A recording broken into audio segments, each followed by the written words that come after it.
Live. Hello, yeah, and I don't Yep. know how many, or if there's no one here yet.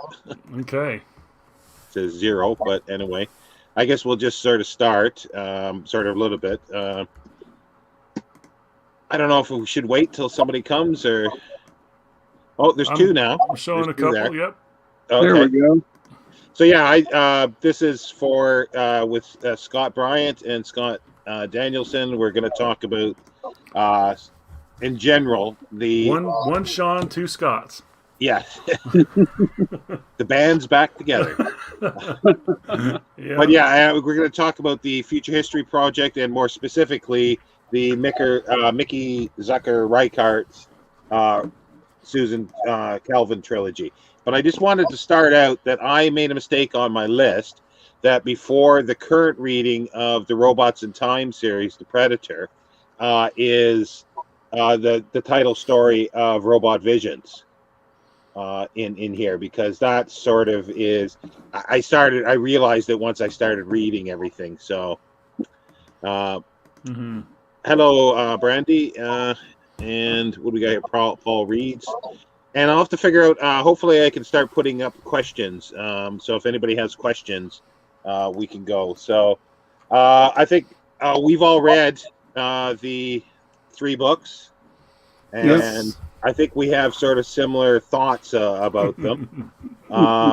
Let's start out with the good parts. Excellent. So, Okay. Scott Bryant, if you want to go first. Yeah. There were some. Well, there were some good parts, despite despite the negatives you're going to hear in this. There were actually some good parts. And starting with the first book, what I realized, the first 50 pages or so, I thought were strong. You know, the stuff about the psychology, the psychiatry, all of that was actually, I mean, that's what I'm trained in is psychology, and cool. so she was actually very accurate with Nice. with the psychology that she wrote in this book, and that surprised me. Like, really surprised me, and until I did some research and found out that she actually is a physician. Right. So I thought the whole approach to that is interesting. That Susan Calvin did not start off in robotics, but started off in psychiatry or psychology, right? And she was doing a residency in this first book. To become a psychiatrist. Right. Yeah. So I thought that was interesting, but I actually very much liked the psychological cases that she had, and I thought they were like, house-worthy stories. You know what I mean? Worthy of that TV series House. It was very good. There were times I thought this was really reminiscent of an episode of House or two. Absolutely. Yeah. Yep. Yeah, I thought very much the same. That when I started reading this, I thought strange that she's not done robotics at Columbia as Asimov set out. But then I started getting into it. But then all of a sudden she meets Remington. Yeah. Remington.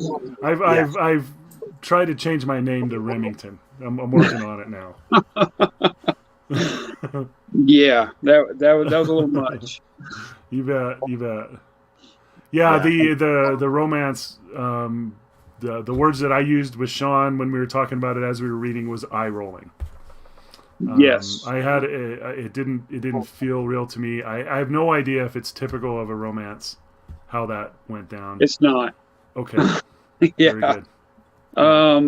I mean, I've read full-on romance novels that were not as eye-rolling with the romance as this was. And then I'm not saying all romance is eye-rolling. I mean, it can be done well, but man, in these, not just this book, in all 3 of these books, it's a little much. Yeah. Louis L'Amour writes better romance. Well, that he does. I can tell you that for sure. Yeah. Because he can write it, and I didn't feel that way. It felt a little manipulative, but I think it's a problem with prequels in general. Is we know the Susan Calvin we know, and she started with a Susan Calvin that we don't know, and over the course of those 3 novels, she had to get her to the coldness and stuff that we knew her for later. And I think that her idea was to have her go through these romances and end up there. You know what I mean? So it felt manipulative to me. Yeah. Or manipulative, maybe not quite the word. It's just that I could see what she was doing. It was like all the gears were exposed. Yeah, so that's more of how I'd put it. And I think the main thing was that things happened too quickly as well. Yeah. Because if she would have started out with Susan having a longer time relationship, regardless of what the person was named, then having tragedy happen and then develop something else, then that would be more believable to me. The whole thing that I had questions were because Scott Danielson and I we were talking about why this is set in 2035 and not around it should have been set around 2008 or 10 or somewhere like that. I think she was born in 84. I mean, she was supposed to be before 82. Yeah. So she was 20 years old in 2002, and you're thinking she's mid-20s maybe at this point, in a normal university track, right? So 2005 is when it should have been set. Yeah, and no, go ahead. I'm sorry. Yeah, no, I was just saying, but that had already, by the time the book was written in 2012, that was already passed, so therefore it could be that the publishers or she didn't want to do it, and that's something that'd be nice to find out exactly what it was, why they decided to move it. But it could have been just simply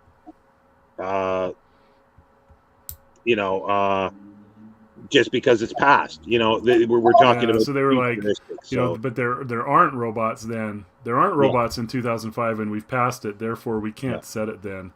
Exactly. Is I think maybe the logic, but I think that's incorrect. I think it would be actually really cool to have this universe where people are actively writing in like the late 80s and early 90s and filling in some of this stuff. I think that would actually could be very good.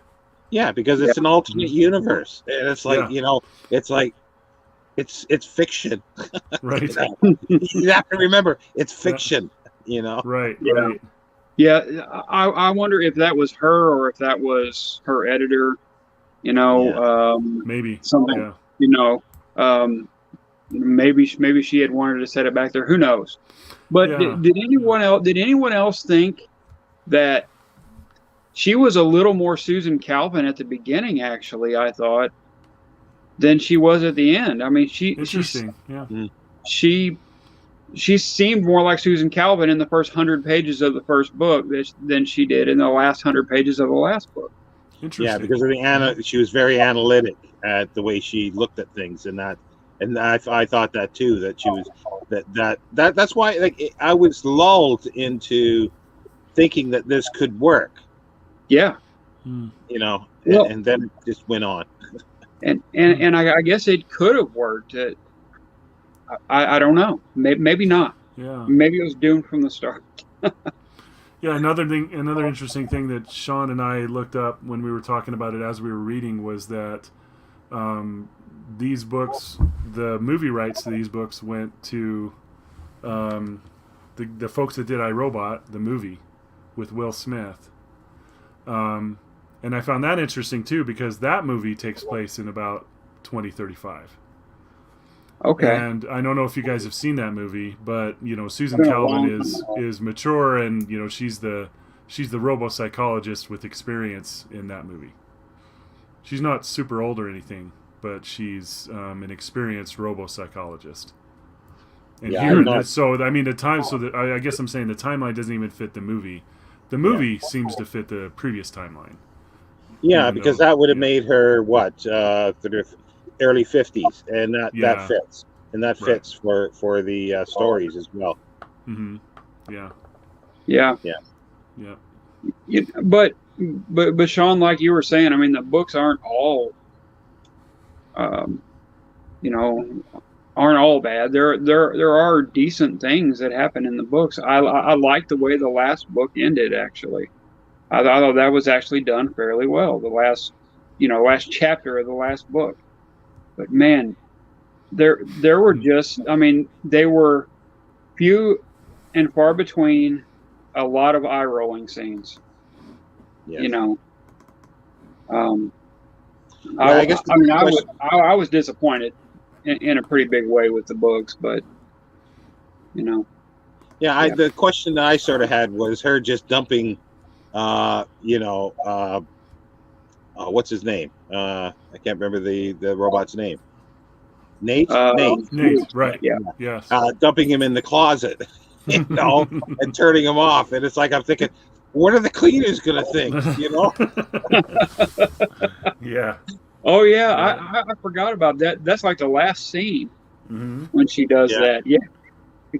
But the interesting thing is, like the very last story, the Robot Dreams that Asimov wrote, she has this little gun that can scramble a positronic brain, and I thought that was kind of because she's given something like that by the head of U.S. robotics. Mm-hmm. And I thought that was kind of interesting because there was, I don't know if that was intentional to be connected there, but there was, because I guess, well, you both read The Robot Dreams, where she scrambles the brain because she's too afraid that he's going to be a messiah, Right. Yeah. Yeah. And another. No, go ahead. I'm sorry. Yeah. No, another good thing is, I think it's in the second book where she addresses the 3 laws of robotics, where I thought she did a good job with that, because ever since Asimov wrote this, the 3 laws of robotics, there's been backlash against them, saying that they're too simplistic. And so she addresses that, and she sets out a really good logical assessment of that they're actually better than they first appear, and that's what the whole stories of Asimov's were explorations of the 3 laws of robotics. She didn't quite do that. Like, she tried to do each book with one law, but I don't think she did it very well. No, I didn't think so either. But the in that second book, when we learned what happened to Robbie, I enjoyed that little section.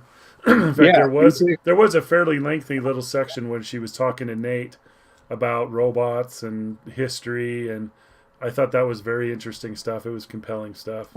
Yeah, because that sort of fits in, but out of timeline, because there was a time where robots were outlawed, because we see that in the stories where where AL whatever goes astray, where they're not allowed to be on Earth, or other ones where they're allowed under certain research situations, but they have to be dismantled when they travel, and then best to be in pieces before and sent out to the colonies, in a sense, on the moon or space stations. And that's where we get Powell and Donovan. They're the experts, they're the troubleshooters, comical but troubleshooters, and a very 70s or a very I guess 80s mustache on one of them. So heck yeah. I did like that. And in the first book, I remember thinking, this is a very atypical robot novel, because there weren't a lot of robots in the robot novel. But by the last one, I mean, the last volume was a robot mystery, at least, so we did have that aspect of it.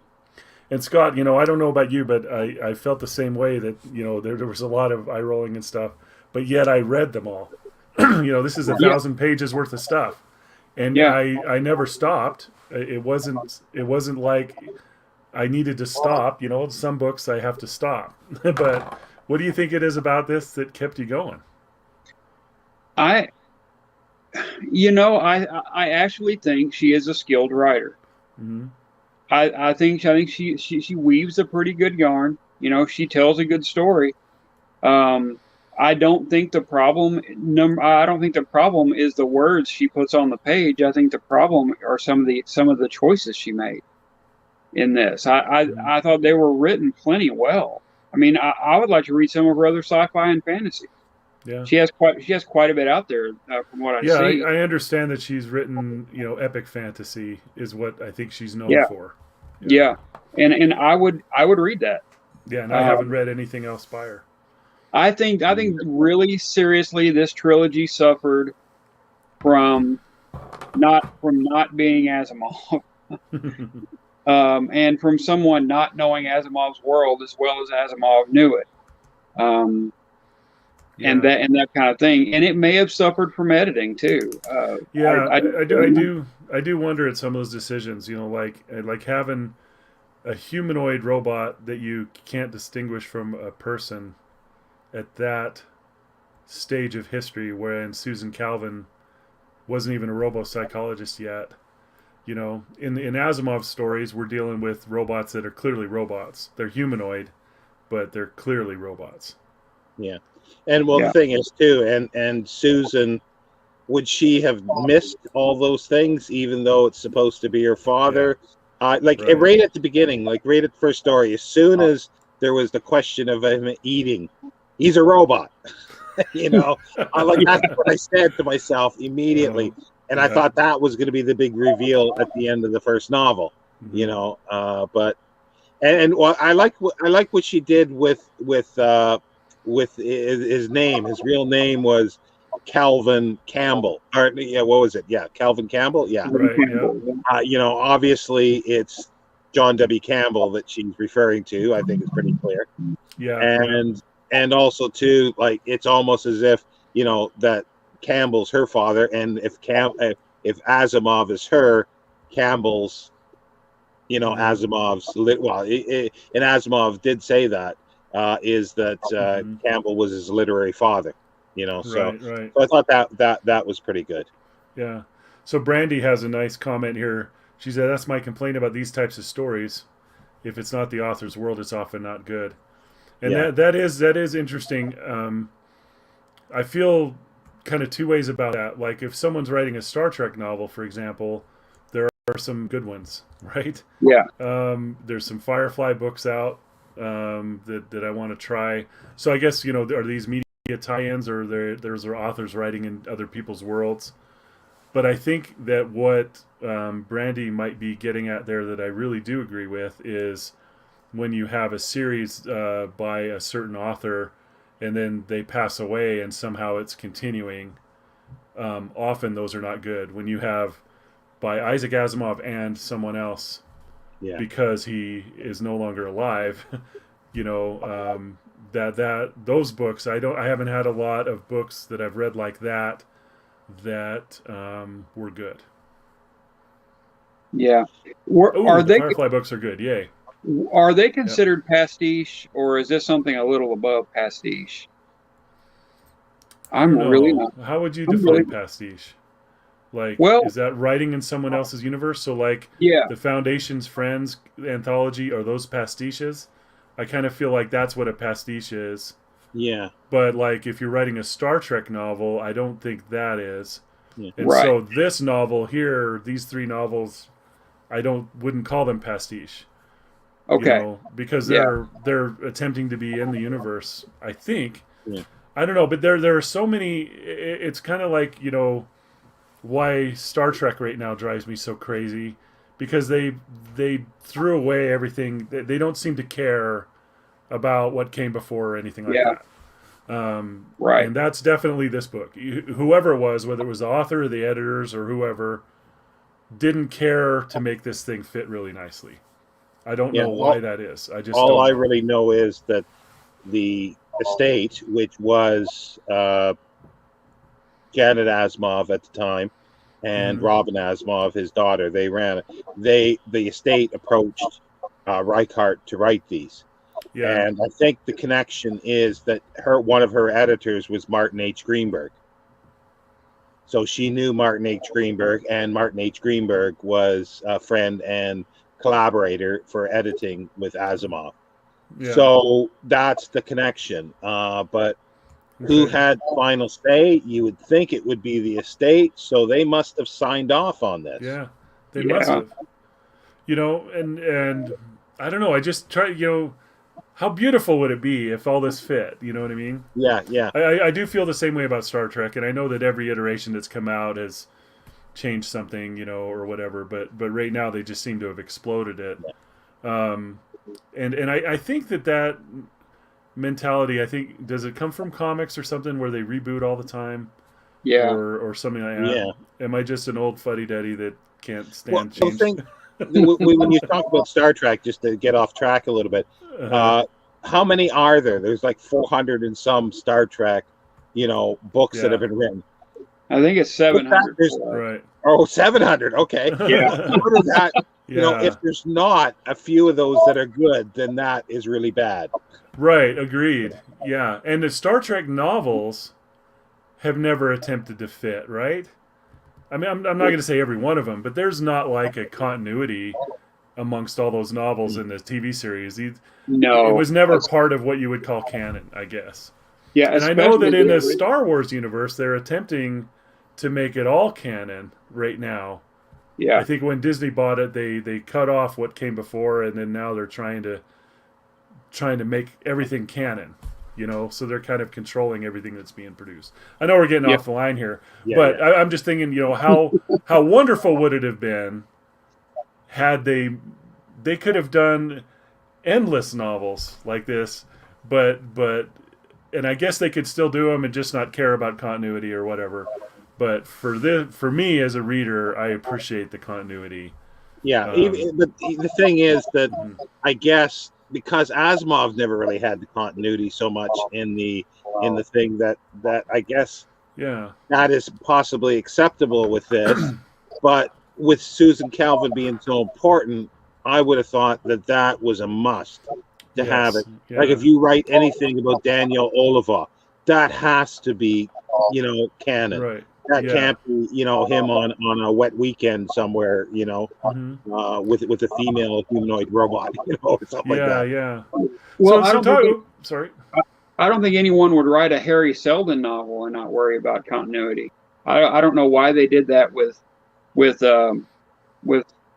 Calvin, Susan Calvin. I'm not sure why they did that. Yeah. Talk to me a little bit, Sean, about Asimov.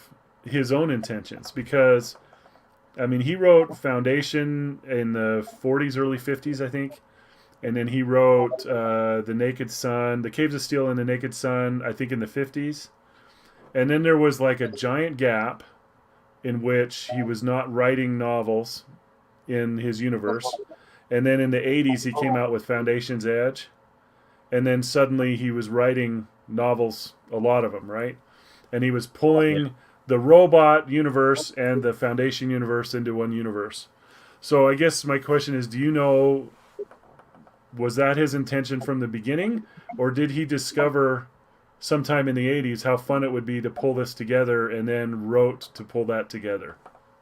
Well, from what I understand, John W. Campbell wanted him to create a future history like Heinlein, and to write an outline for this.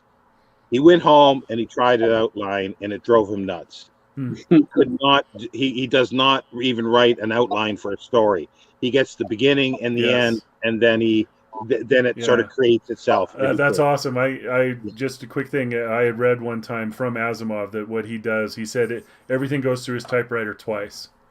Yeah. And that's it. He has the beginning and the end, and he writes till he hits the end. And then he rewrites it once, and that was his method. But anyway, sorry to interrupt. Yeah. So when he tried to do this, so he just thought, well, if he writes anything else, it'll have to fit in if it doesn't.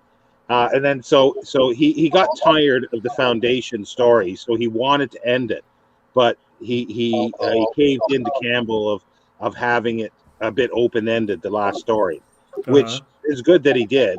But then when he started writing other things, he just sort of thought, well, instead of having a lot of background, let me just set it in this universe, the Galactic Empire. I've already got this created, so I'll just set it there. And with I don't think, intention of connecting them, But and then he went on to write all his nonfiction in the 60s and 70s. And yeah, I've yet to find out exactly. It might be in the third autobiography of why he decided to do this, which I haven't finished reading yet. But and then he just started connecting everything, and I think he realized that there are connections to this, and he connected stuff that never was. Like he wanted to connect Nemesis, and even the end of eternity, and all sorts of things that he wanted, and the Empire novels, obviously. Right. So that kind of got to be a fun project for him, and that's how he spent his final years, basically. Yeah. In writing, you know, so he was just writing novels that connected everything together. Yeah. But it was never his original intention. No, as far as like he has said, it wasn't his intention.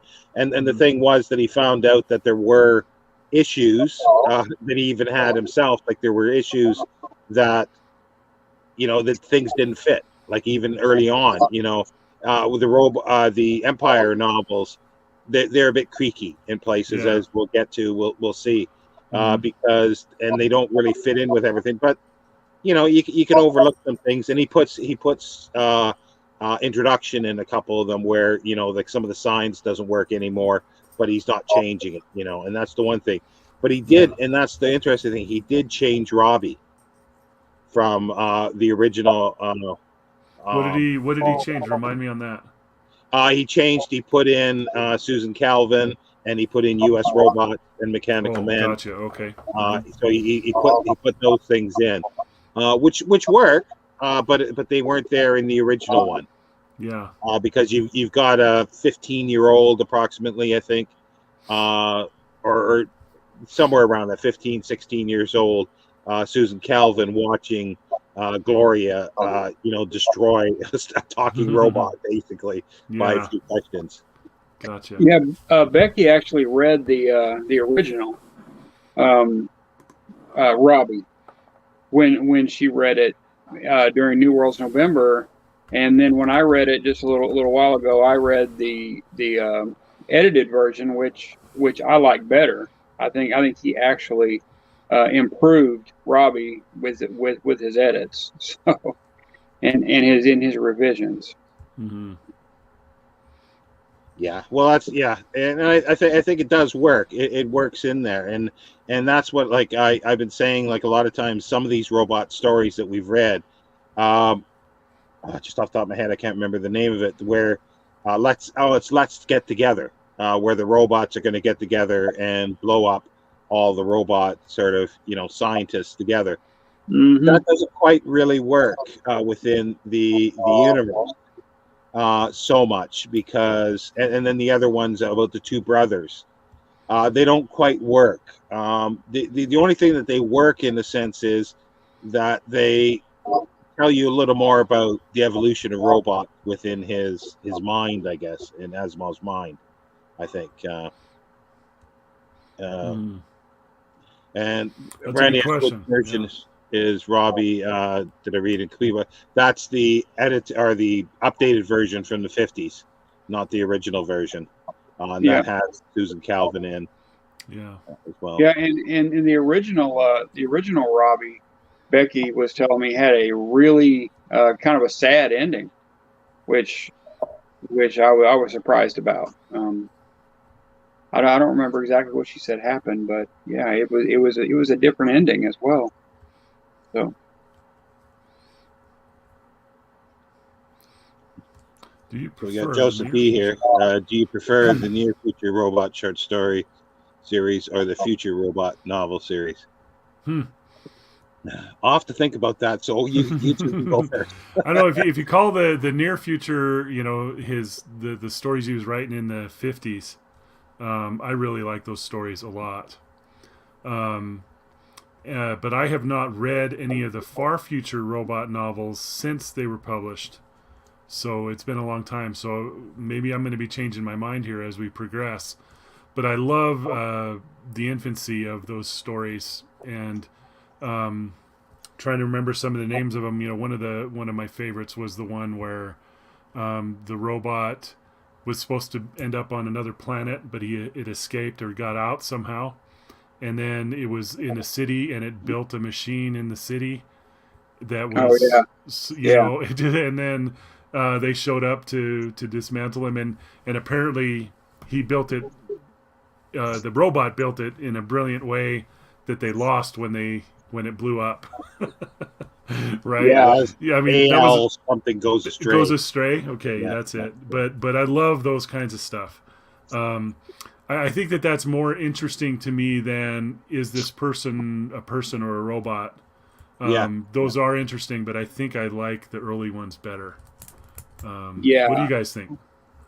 I'm definitely a bigger fan of the earlier ones, but there were a couple of those. Like there was a mystery story about is the president a robot? Yeah, I, right. I can't remember the exact name of that story. That was a great story. Mm-hmm. But I think the older stories are more consistently good. Mm-hmm. Some of them are just absolutely great. Yeah, well, Yeah, I yeah, think with the earlier ones, I do love those as well. They're short stories, obviously, and they're smaller ideas. Like they're one shtick in a sense. They're one yeah, little yeah. thing rather Mm-hmm. than showing something grandeur, something big, and all of them together add up to something bigger, as in the iRobot collection. Yes, right. You know, the other ones like the Naked Sun and the Caves of Steel, Naked Sun, Robots of Dawn, and Robots in Empire. Those I love, but for different reasons. Mm-hmm. And because that's sort of setting up for the Empire and for Foundation as well. Um, because we'll see that Daniel Oliva is very important throughout the Mm-hmm. whole future history. Once he comes on, him and Susan Calvin, I think, are the two most important characters. Yeah, I think so And too. I'm sort of surprised. I was asked by someone, do you think that they'll write any more now because of the Apple TV series? And I'm going, it's right for it to have people to do this, but I'd be hesitant, but I'd be there to read them, I think. Mm-hmm. Yeah. But it is right for it. So I don't know. I haven't heard anything. I haven't actually looked to see, but I think it is right time for it. So Yeah, and yeah, I only watched about 15 or 20 minutes of that first episode of Foundation. Have you guys or anyone I listening haven't. has anybody seen that show and are I liking haven't it? touched it. I haven't touched it yet. Mm-hmm. Um, I haven't heard good things, and so that it kind of makes me hesitant to turn it on. Yeah, it might be one of those typical things where folks who like the continuity or have read the books don't like it, but to someone that's brand new, it might be pretty great. I don't know. Right. Yeah, Yeah, I haven't actually heard anything good about it, to be honest. Yeah, But I I think haven't it's either. all from yeah. yeah. Yeah, I don't see anybody from our listeners doing that or saying that they watch it, so I don't know who's watching it. Yeah. It's got to be some. Yeah, and well, Yeah, the interesting thing is one of the producers is Robin Asimov, Really? his daughter. Yeah, she's one of the executive, I think, producers on it. Mm, So, and yeah. she's done other things with, I think, robots or What is an executive producer anyway? I'm just curious. oh, Do you guys know what that is? Because I don't. I don't I exactly. see that They sometimes. use I'm like, I don't know what that means. Is that an I honorary always, title or is it yeah, something? I kind of think a lot of times it's honorary title, but I So it think they just do a means lot that of, they're probably involved and know what's going on. Maybe they're in and the then meetings. I they don't might know. help get funding and stuff because Yeah, she obviously by her name is going to help get funding for it. sure. And whether or not, because I'm assuming at this point after Janet died that she is in sole charge of the estate, Hmm. unless Janet Asimov willed it to somebody else, her Yeah, section of it. But as far as I know, she hasn't. So they would have to include her, and she would, unless she sold it outright, the rights to it, then they uh-huh. could do whatever they want. But I don't Yeah, think they do that anymore. I don't think people do that. They sell everything outright. yeah. And because he Asimov sold a story to Orson Welles, one of his robot stories, Hmm. and Orson Welles wanted to make a movie. He lowballed them, and then he wanted more. But then once he found out it was Orson Welles and potentially a movie, he thought, "Oh, fine, I'll do this." But he basically bought, I guess, all entertainment rights, like for radio, TV, every film, and everything. Wow. And he sort of said that it's lost now. But Hmm. I don't know how that would have worked out unless they bought it in perpetuity, whatever. Yeah. But Yeah. that then I don't know how, because usually it reverts back if somebody doesn't do it, Sure. So I don't know how that worked, but he was excited about that. So Yeah, books that I'm really looking forward to reading that I haven't read are the Killer Bees ones. yeah, The David Oh, yeah, Brin, me too. Greg Bear, and I think Benford. Benford, Yeah, I'm really looking forward to those and to see how those fit. Now, on your timeline, we're actually going to read those before we read Foundation, right? Because are they meant to take place before Foundation? they're not really. They're I think they should be after. Okay. They should be after, but they're Very actually good. intermingled. Oh, Like if you look down the list a little bit, there's I didn't create this, but I picked it up for somewhere else, so I'm hoping it's correct. They have taken chapters from, say, Foundation, and then sections from one of the Killer Bees one, and then made a list of them in order. interesting. I might read it that way because I have read them, and just read it in that order just to see, because that could be a bit jarring, especially for a first-time reader, because I enjoyed them, but I'm going to have to do a second reading to think that it actually fits within, because there's a lot of hindsight, that's in these that Asimov didn't have at that time, that he created in the other Forward to Foundation, Prelude, and Foundation's Edge, and Foundation, especially Foundation and Earth. Yeah. So there's a lot of hindsight. Right. So I'm also. I was just looking at my Foundation and Empire novel, and I was surprised at the size of it. It's actually much bigger than most of what Asimov has written. Yeah, Foundation and Empire. Yeah. That's a pretty good size. When you folks read a series, like you're brand new to a series, are you more apt to try to find a chronological, or do you do it in publication order? The reason I ask that, I almost, except for this project here, I would always do it in publication order. Yeah, me too. Probably for me, the first read through would be publication order. The second one would be the chronological order, unless it's something that's really old. But yeah, most of the time, I do it in that order. I think if it's worth reading a second time. Interesting, yeah. Cool. Yeah. Normally, if I read a series, I'll read it in publication order, almost always. But I mean, I'll probably do this again, like Sean was saying, in about 10 years. And so I would like to read it, maybe in publication order the next time. Yeah. Just see how they work, just to see which one I enjoy more. You bet. Are you, Scott, you going to participate in reading the Robots in Time? Is that the next series? Yeah. Robots in Time by William F. Wu? I can't remember who. Yeah, William. All 6 are written by Wu. Okay. Yeah. And these are actual YA books, I believe. Yeah. Okay. Yeah, I'm a little over halfway through the first one. Oh, first impressions. Good. Yeah. But they do get a little. They do get juvenile, like obviously. So what is the in time part?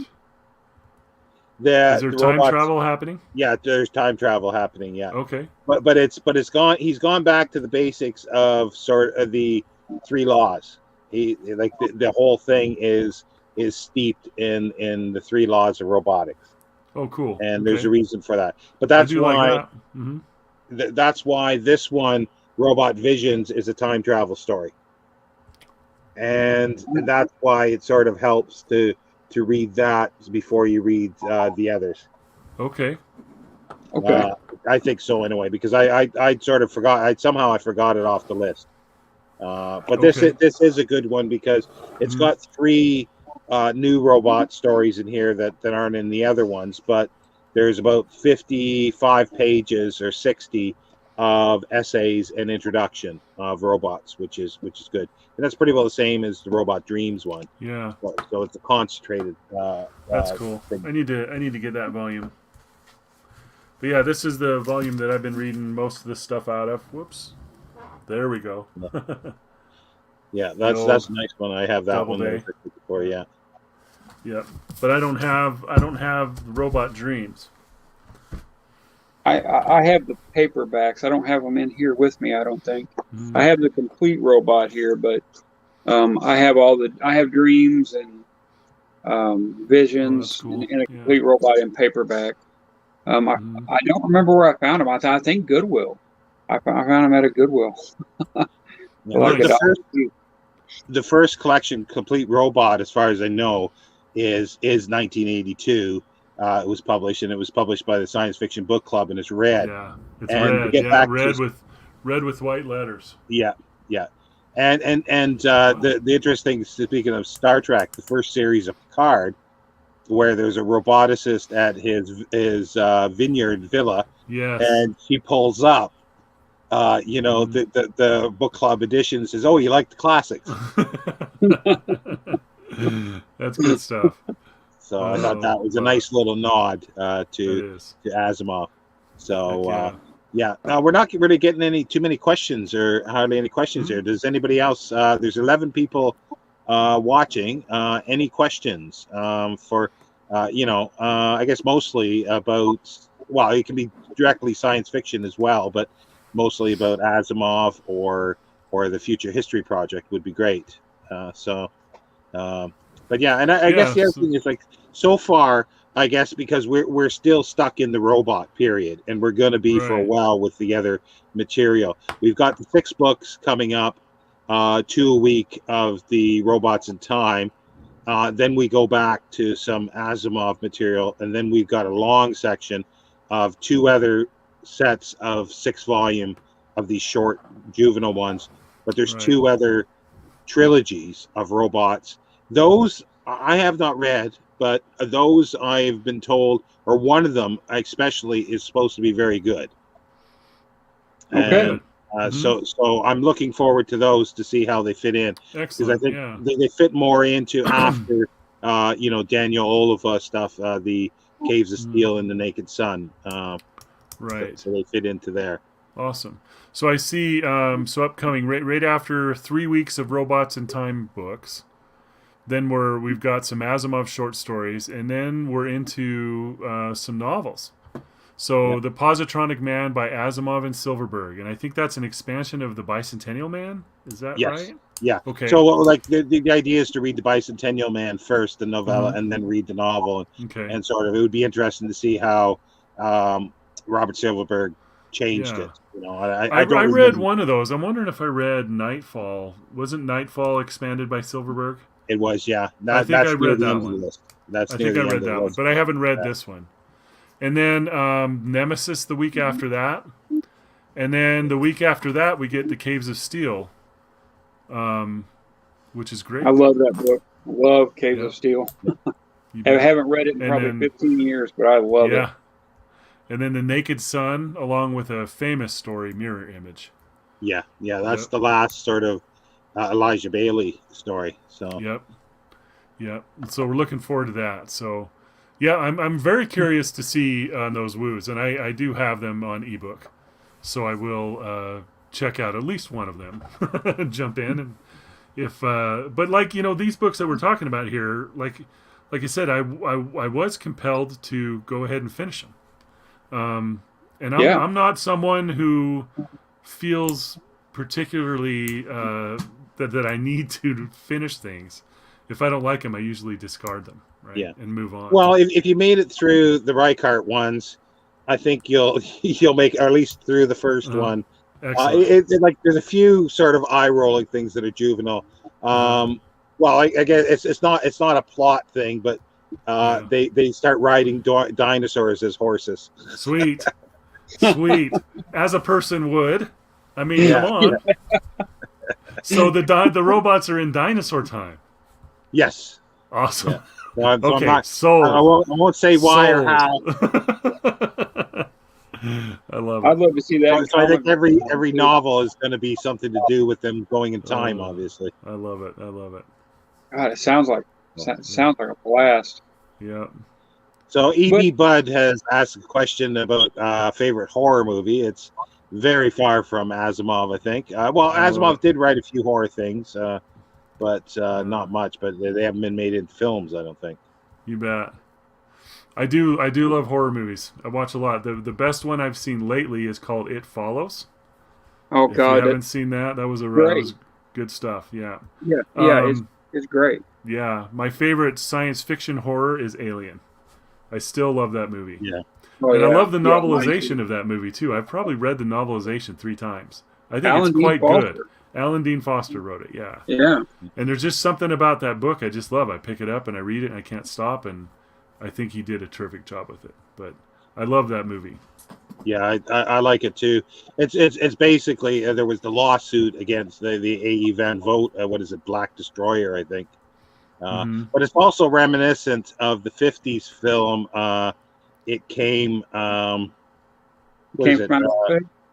Yeah, something like that. It's where there's a Martian alien that's on a spaceship that's coming back. You know, it's pretty hokey, but it's sort of similar in that sense. I love it. You know, another one that I've seen recently that I've kind of taken a page from Sean's book is I found an oldish one called The Stone Tapes. Have you seen that one, Sean? It was good. It was like some type of a traumatic thing happened in a castle, and there's been some apparitions and stuff. But it's the idea that the building itself has recorded those events in sort of a stone tape, is what they called it, and it was interesting. You know, an old. I'm guessing it was before 70s. I'm thinking 60s. British horror movie. Well, I don't know that. But that reminds me of reading something many years ago as a kid where they took potter's wheels and they were actually able to get some sound off of a potter's wheel. And then it was sort of extrapolating, saying that, you know, they could possibly do this with other things in people's houses and stuff like that, which I thought was kind of neat. Mm-hmm. Yeah. So Brandy loved It Follows, it looks like. Yeah. Even though it causes her the creeps, it definitely caused the creeps. Yeah. For sure. Yeah, it does. I actually went to work. This girl asked me, "Can you recommend a good horror film for me to watch? A new one, new-ish horror film for me to watch?" And I said, "Watch It Follows. Come back on Monday and tell me about it." She came back pissed off at the world that I had her watch that movie. Oh no! She looked over her shoulder for weeks. Oh my gosh! Yeah, Sean, it's actually one of the better modern horror movies I've seen. It was a lot of fun. Yeah, I've not heard of it, so I definitely will check it out because I've always been more interested in horror film than fiction in writing to the most part, and it's always been the same with mystery and stuff too. But I recently, in the last few years, I've been reading more mystery, and I've been starting to read more horror as well. Yeah. So I'm expanding. Yeah, you know, something that I haven't picked up that I bought recently is Peter F. Hamilton, and I think that his books, his early ones anyway, are considered science fiction horror, aren't they? Have you guys, either of you, read those? I haven't read the early stuff. There's not as early. That's my understanding of them, but we'll see. Okay. Joseph Diaz. Have you ever read I, Robot Illustrated? I've got it here. I've seen it before, and that is something that's going to be on my reading list myself. I didn't add it to the to the reading list of the future history, but Yeah. it could very well have been. It'll be an adjunct to it in a sense. Yeah, I have read that. I've got it. I like Harlan Ellison. I say I like Harlan Ellison. You know, I know he's a rambunctious guy, or was. God rest his soul, right? But he, iRobot, you know, so that was a script that he wrote that he couldn't get sold. But he and Asimov liked each other quite a bit, as far as I can tell. Yeah, and that's a shame. It's an interesting take on it. Yeah, that's but a it's shame worth you reading. didn't get that sold. I would love to see an Ellison written iRobot film. Yeah, it's pretty good. Yeah, it's worth reading. The it's a book wonder is somebody nice. It's doesn't got pick some it good up. illustrations in it. It's very good. Yeah, it's a wonder somebody doesn't pick it up and do it. You know, because Yeah, you know, just ask JMS now, who's in charge of. I think you were telling me that, Scott, that yeah. J. Michael Straczynski is now the executor of his him. And what did you say that Dangerous Visions 3 could be coming out? Is it 3? Yeah. Apparently it is. That's what I'm hearing. Yep. Hmm. Is that, you know, he's going to publish that finally. That's what I've read about. So, but It'll be yeah, a cinematic Harlan series. Ellison passed away, and then very shortly after that, his wife Susan passed away, and then the executor became J. Michael Straczynski. Yeah. Legend. That's funny. I have not. Yeah. Yeah, there's a I need to Clifford watch Simak story in Dangerous Visions 3, and it's only been reprinted in the complete or potentially complete short stories that have been edited, and they got it released in order to put it in there. I've not read it fantastic. yet. Yeah. So Have either one of you ever read Straczynski's graphic novel work, his comics, anything like that? yeah, I've read Midnight Nation and Rising Stars. I really like Midnight Nation, vampire series. Yeah, it's very good. I like Rising Stars as well. But yeah, Midnight Nation is superior to that. Yeah, I've heard he's great. I haven't read many graphic novels. Yeah, Not neither because have I dislike him in any way. I just haven't done it. Yeah, I got into some of them at the time because he was doing it. So and then I got the Midnight Nation, which I really liked. Yeah. The few I've read, I've really liked. Like Watchmen was great, and then I've read the Lock and Key series. Joe Hill. Yeah. I enjoyed that. I'm trying to think of some others, but not too many. You know, I don't think Legend. Asimov. Go Legend. Yeah. I don't think Asimov stuff would have translated well to comics. Very little of it. You know, it's not action. It's not action. It's there is a lot of drama and it's a lot. Even Foundation. You know, it's almost like a script, just folks talking to each other. Yeah, right. Well, that's why it works on the radio. There was the Foundation series the BBC did that was pretty good, and recently they did the iRobot. You reminded me of it, Scott. I've got actually the screenplay or the script to the Foundation series. Oh, BBC nice. Foundation series. So That's that'll fantastic. be interesting when we get there to look at it again and listen to it. Great. And then they did other things. Like there was a where is it here? I don't know. I'm not gonna be able to reach it. It's called, I think, Unknown or something like that. It was a British science fiction series that was done in the late 60s, and most on of the them radio or TV. TV. Okay. And they did some Asimov. They did a couple Simak, but they're all gone. And they're very low budget. I've not seen any of them, but they're highly thought of. And are they available? Currently, yes. What is left? Somebody, one of my subscribers, sent me an email saying that they're being recalled. Oh no! For some reason. So if you're going to get them, get it now. It's called Unknown, I think. Huh. Okay. I didn't know about that. Recalled. They also did what is it? Corn Bluth's the Black Bag as well. Little Black Bag. Yeah. Yeah.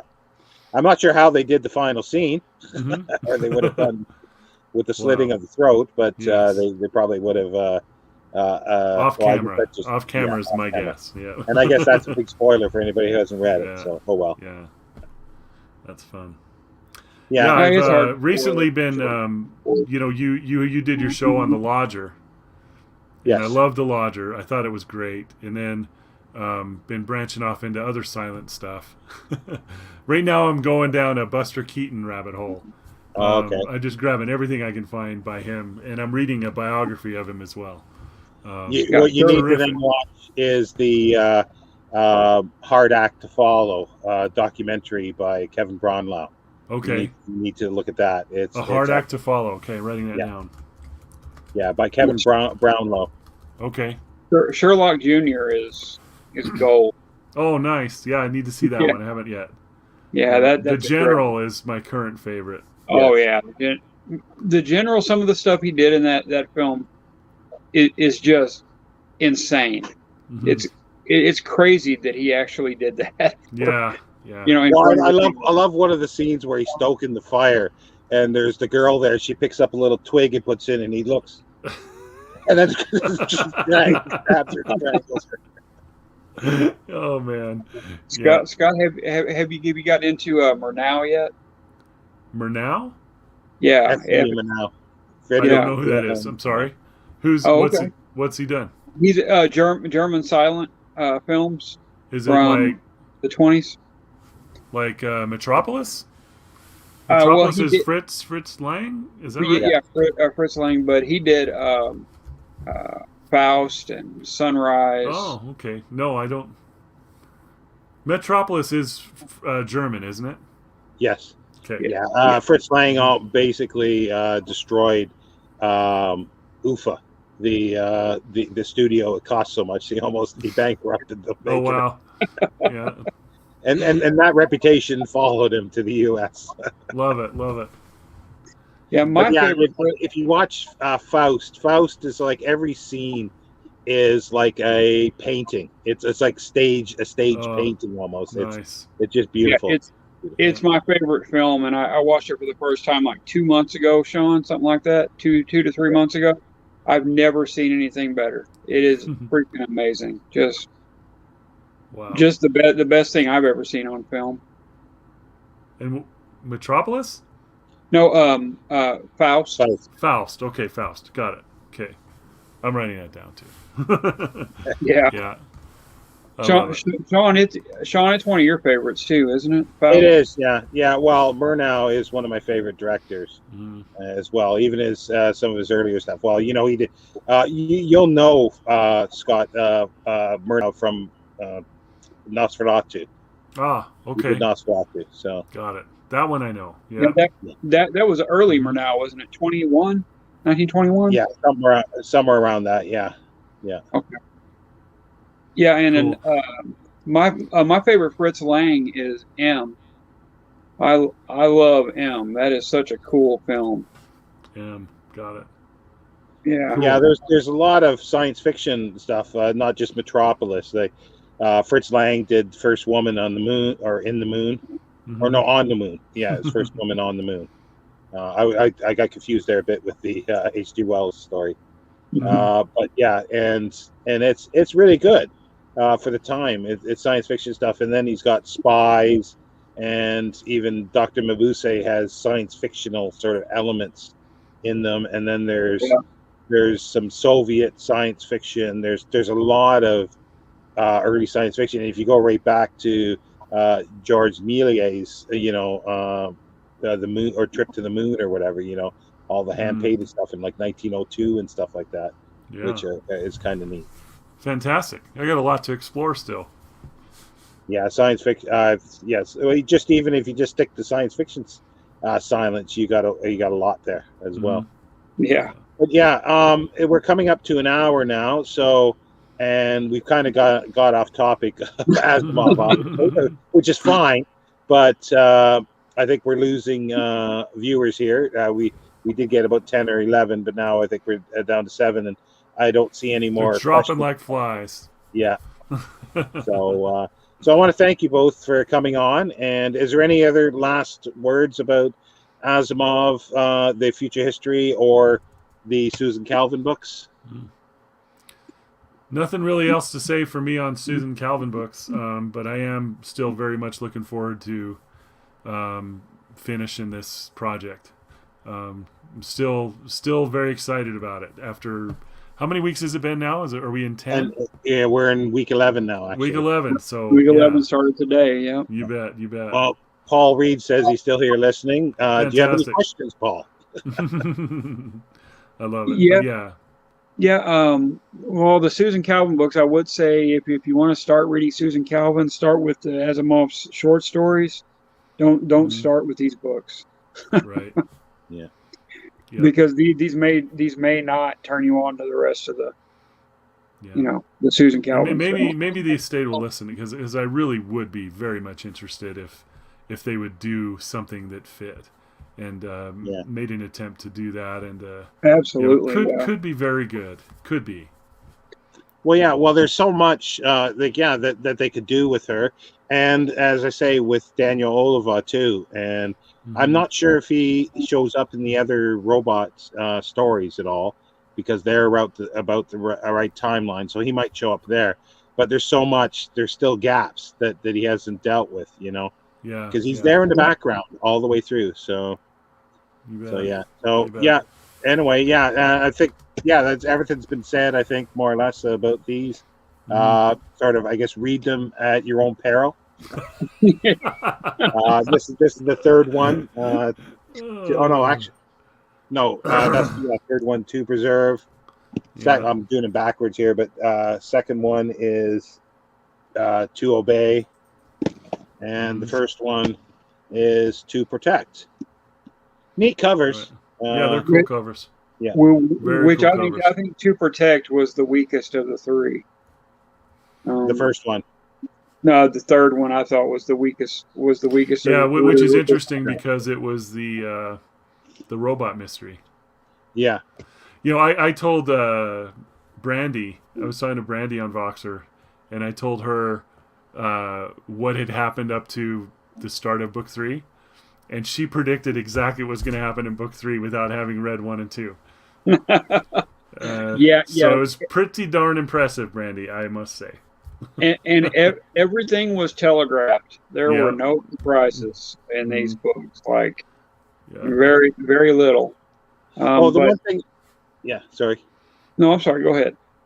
Yeah, the one thing I did sort of like as the second one started, and I've mentioned it over and over. She talks about smells. Yeah. The smells of the hospital and stuff like that. Yeah. And I thought that was really, really good. That aspect of it. And then it started to get me to think. Nobody has ever said anything about the smell of a humanoid robot, because did they actually create that into them as well? Because there's going to be smells. They had to have. Yeah. But it's just not mentioned as far as I know. Anywhere, but sure. We'll end it there. We're just over an hour, and thank everybody. Thank you, everybody. Thanks, you guys. It's great to see you both. Thanks, Sean. Thanks for having us. And we'll do this again. Definitely, hopefully with a few others, and we'll do them after. I think. Actually, we might if you both read the Robots in Time, we could do that after Robots in Time and just talk about the whole definitely going to series. try one for sure, and then if I like it, I'll do all 6. Yeah, they're short. They're probably quick reads. They are. Mm-hmm. Okay. Yeah, I'll definitely read all of them. So I'll come on with you again. That's fine. Awesome. Okay. Love it. See everybody later, and Take happy care, reading. Bye-bye. Bye.